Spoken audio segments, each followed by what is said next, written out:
राधे राधे बच्चा लोग, क्या हाल चाल। उम्मीद करता हूँ आप सभी लोग ठीक होंगे। आपका फिर से स्वागत है आपके अपने चैनल KKSG 2016 पर।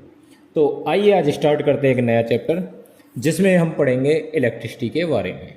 जो ये चैप्टर है हमारा 10th क्लास की फिजिक्स का 3rd चैप्टर होने वाला है। जो आज के टॉपिक हमारे रहने वाले हैं वो पहला इंट्रोडक्शन रहेगा इलेक्ट्रिसिटी का। दूसरा जो टॉपिक रहेगा टाइप ऑफ चार्ज और चार्ज क्या होता है ये रहने वाला है। तीसरा प्रॉपर्टी ऑफ इलेक्ट्रिक चार्ज होने वाली है। चौथा कंडक्टर और इंसुलेटर में डिफरेंस होने वाला है। पांचवा इलेक्ट्रिक करंट के बारे में जानेंगे। और छठा हम एमीटर के बारे में जानेंगे। एक डिवाइस होता है जो करंट को मेजर करने का काम करता है। तो वीडियो को स्टार्ट करने से पहले चैनल को सब्सक्राइब करें, वीडियो को ज़्यादा से ज़्यादा शेयर करें, अगर वीडियो आपको पसंद आती है तो लाइक करें और बेल आइकन को टैप करना ना भूलें, जिससे हमारी आगे आने वाली वीडियोस के नोटिफिकेशन आपके पास पहुंचते रहें। तो ज़्यादा टाइम ना लेते हुए आइए स्टार्ट करते हैं। सबसे पहले भाई इंट्रोडक्शन में हम बात करते हैं इलेक्ट्रिसिटी की हमें ज़रूरत क्या है। देखो आज की डेट में, आज के जीवन में, आज की लाइफ में हमारे लिए इलेक्ट्रिसिटी एक बहुत इम्पोर्टेंट पार्ट बन चुकी है हमारी डेली लाइफ का। जितनी भी चीज़ें हम डेली लाइफ में यूज करते हैं, मोस्ट ऑफ दी 99% चीज़ें उनमें से किससे चलती हैं भाई? इलेक्ट्रिसिटी से चलने वाली हैं। चाहे हमारी देखो दिन शुरू करते हैं, शुरू होते ही हमें लाइट जलानी है, इलेक्ट्रिसिटी से जलेंगी। उजाला जो होगा इलेक्ट्रिसिटी से होगा। उसके बाद भाई हमें एसी चाहिए, इलेक्ट्रिसिटी से चलता है। सर्दियों में हीटर चाहिए, इलेक्ट्रिसिटी से चलता है। जो रसोई में कुकर वगैरह चल रहे हैं अभी वो इलेक्ट्रिसिटी से चलने वाले हैं। अब जो चूल्हे आ रहे हैं वो भी इलेक्ट्रिसिटी से चलने वाले। गाड़ियाँ भी यहाँ तक कि इलेक्ट्रिसिटी से चलने वाली हैं। तो इलेक्ट्रिसिटी हमारी डेली लाइफ में बहुत इंपॉर्टेंट होने वाली है। तो इलेक्ट्रिसिटी को इन्हीं चीज़ों को देखते हुए, इन्हीं यूजों को देखते हुए इलेक्ट्रिसिटी को एक दर्जा दे दिया गया है 8वें वंडर का, यानी 8वें अजूबे का। कि मॉडर्न सिविलाइजेशन में जो इलेक्ट्रिसिटी है वो 8वें अजूबे से कम नहीं है। अब होती क्या है? It is a form of energy. एक एनर्जी की ये फॉर्म है। इसकी कुछ एडवांटेजेस हैं अदर एनर्जी से। जो अलग अलग टाइप की एनर्जीज है उन एनर्जी से कुछ अलग एडवांटेजेस हैं जिसकी वजह से इसे प्रीफरेंस दी जाती है। सबसे पहली आती है भाई क्लीननेस। क्लीननेस का मतलब ये कोई प्रदूषण नहीं फैलाती, पॉल्यूशन नहीं फैलाती। ना तो इसमें से कोई धुआं निकलता है, ना इसमें से कोई स्मेल आती है। ये सिंपल सादा काम करती है, तो इसलिए ये हमारे लिए बेस्ट है। दूसरा है भाई फ्लेक्सिबिलिटी।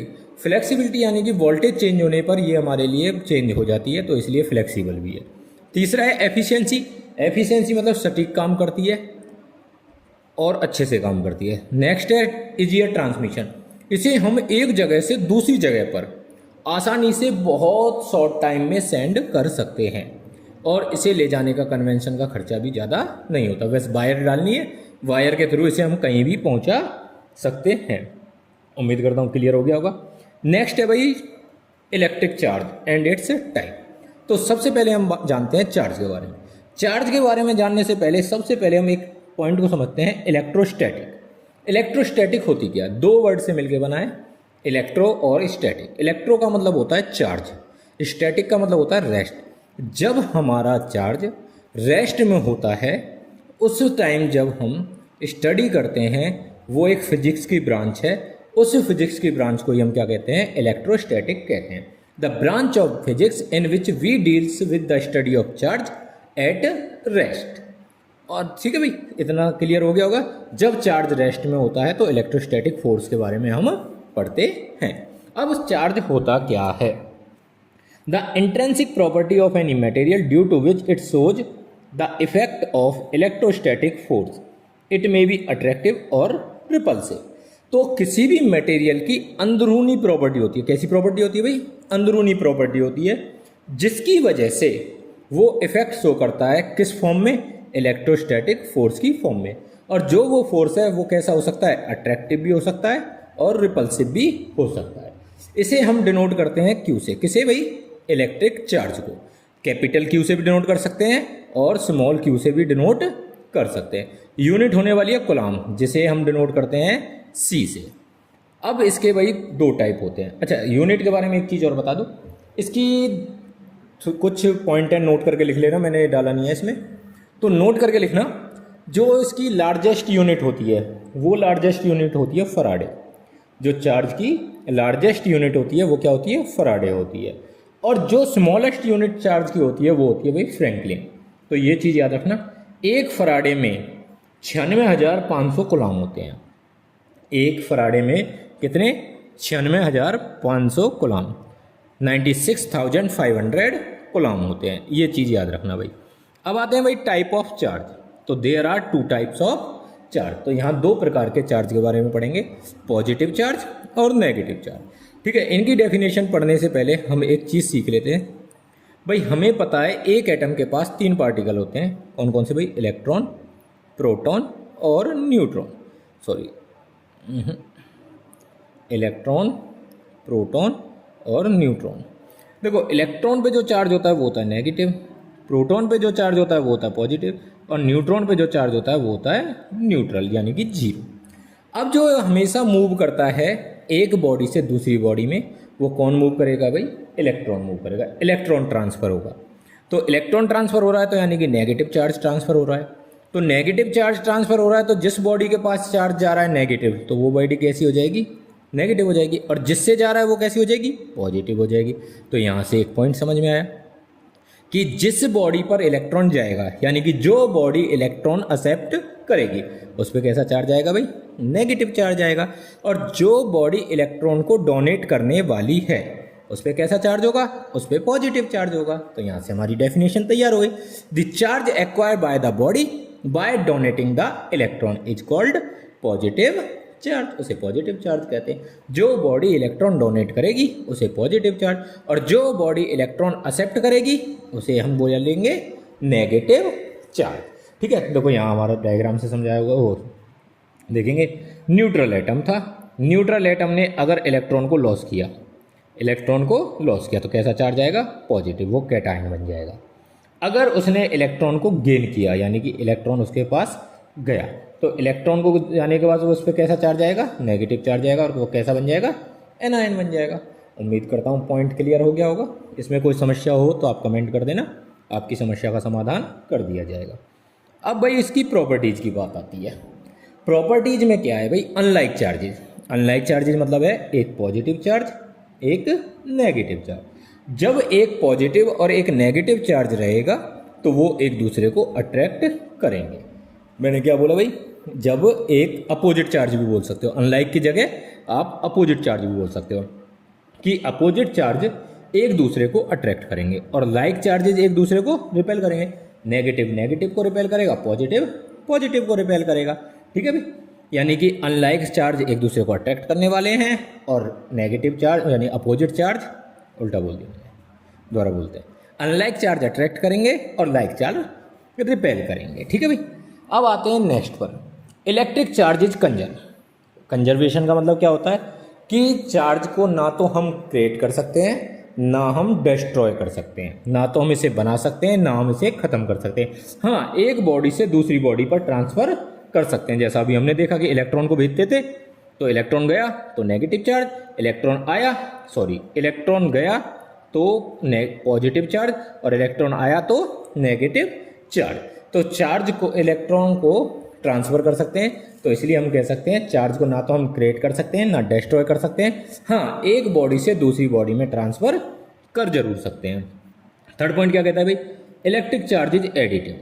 तो एडिटिव का मतलब होता है कि अगर एक बॉडी पर या एक ऑब्जेक्ट पर दो या दो से ज़्यादा चार्ज है तो हम उसमें ऐड कर सकते हैं। ऐड करने का मतलब है अगर पॉजिटिव चार्ज है और एक नेगेटिव चार्ज है तो हम उन्हें ऐड करेंगे, और पर साइन किसका रहेगा, माइनस का रहेगा, तो वो नेगेटिव यानी कि सब्ट्रैक्ट हो जाएंगे। और कौन सा सम करते हैं, एलजेब्रिक सम। एलजेब्रा में सम करते हैं तो x minus Y plus X plus Z, इस तरीके से करना होता है, इस तरीके से। तो आप इसे डायरेक्ट याद रखोगे, 12th क्लास में ही हम अच्छे से समझेंगे। Electric charge is quantize in nature. जो इलेक्ट्रिक चार्ज होता है वो क्वांटाइज्ड होता है नेचर में, यानी कि हमने देखा जब भी हम एक बॉडी से दूसरी बॉडी पर, यानी ए बॉडी से बी बॉडी पर चार्ज ट्रांसफर कर रहे थे तो कौन जा रहा था भाई, इलेक्ट्रॉन जा रहा था। कौन जा रहा था, इलेक्ट्रॉन जा रहा था। इलेक्ट्रॉन जा रहा था यानी कि पहले एक इलेक्ट्रॉन, फिर दो इलेक्ट्रॉन, फिर तीन इलेक्ट्रॉन, यानी कि यहाँ से जितने भी गए इलेक्ट्रॉन गए, तो यहाँ जितने भी आए क्या आए, इलेक्ट्रॉन आए। तो यहाँ तो तीन इलेक्ट्रॉन आए, और यहाँ से 3 इलेक्ट्रॉन गए तो -3 इलेक्ट्रॉन हुए, यहाँ +3 इलेक्ट्रॉन हुए। तो देखो नंबर क्या आ रहा है, एक आगे नंबर आ रहा है प्लस या माइनस आ रहा है। तो n हमारा क्या है, इंटीजर है, और इंटीजर हमें पता है पॉजिटिव भी होते हैं नेगेटिव होते हैं। तो इस यहाँ से हमने एक फॉर्मूला बनाया कि -3 + 3, तो इसकी जगह तो n रख दिया और इसकी जगह e की जगह e आ जाएगा। यानी कि किसी बॉडी पर भी जो चार्ज ट्रांसफर होगा वो क्वांटाइज रहेगा नेचर में।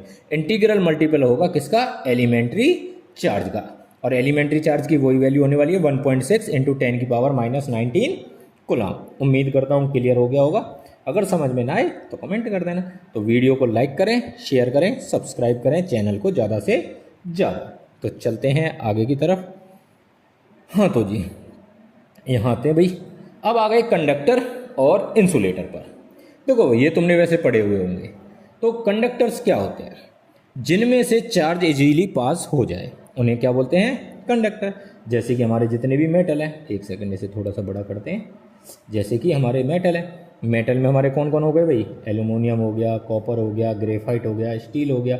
ये हमारे सारे क्या हैं भाई, ये हैं हमारे कंडक्टर्स। ठीक है, टैप वाटर भी हमारा क्या है, कंडक्टर होने वाला है। उसके बाद आता है भाई इंसुलेटर। इंसुलेटर क्या रहेगा, कंडक्टर का उल्टा रहेगा। कंडक्टर में से क्या हो रहा था, चार्ज इजीली पास हो रहे थे, और यहाँ से चार्ज इजीली पास नहीं होंगे, और कह सकते हैं पास ही नहीं होंगे, होंगे तो बहुत कम मात्रा में पास होंगे। तो उसमें क्या होती है, हमारी एयर हो जाएगी, ग्लास हो जाएगा, वुड हो जाएगा, रबर हो जाएगा, पेपर हो जाएगा, प्लास्टिक हो जाएगी। ये सारे एग्जाम्पल हैं हमारे इंसुलेटर के। ये तो ईजी है भाई, बहुत पहले से पढ़ते हुए आ रहे हो। नेक्स्ट है भाई हमारा इलेक्ट्रिक करंट। ये इंपॉर्टेंट टॉपिक होने वाला है।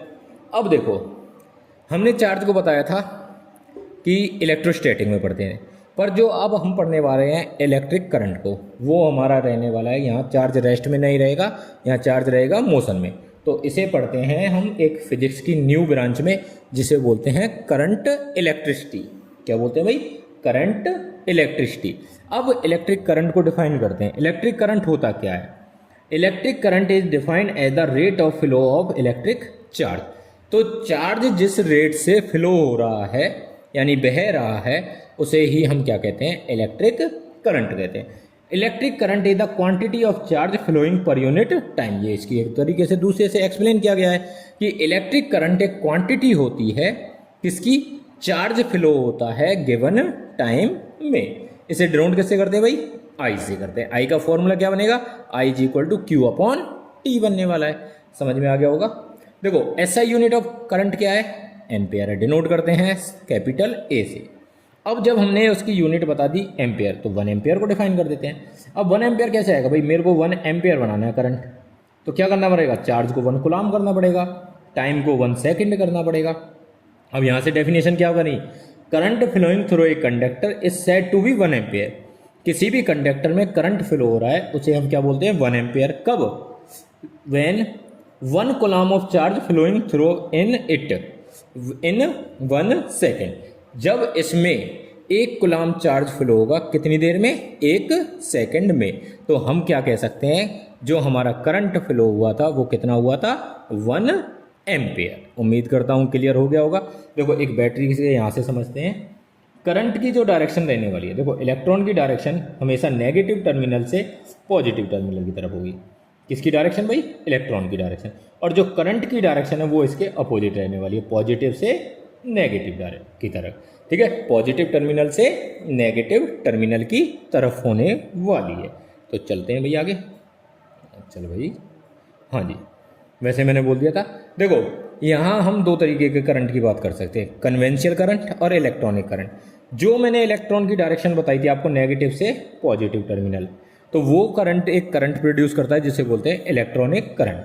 और जो हम डेली लाइफ में यूज करते हैं वो होता है हमारा कन्वेंशियल करंट, जिसकी डायरेक्शन होती है positive to negative terminal of the cell और बैटरी। देखो कुछ टर्म है वो हमें याद रखनी है।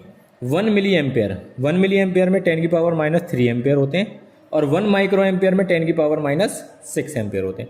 माइक्रो में 10⁻⁻6, मिली में 10⁻⁻3 होने वाले हैं। ठीक है भाई, आगे चलते हैं। अब आते हैं एमीटर पे। एमीटर क्या होता है, एक डिवाइस होता है जो इलेक्ट्रिक करंट को मेजर करने का काम करता है। इस तरीके का डिवाइस होता है।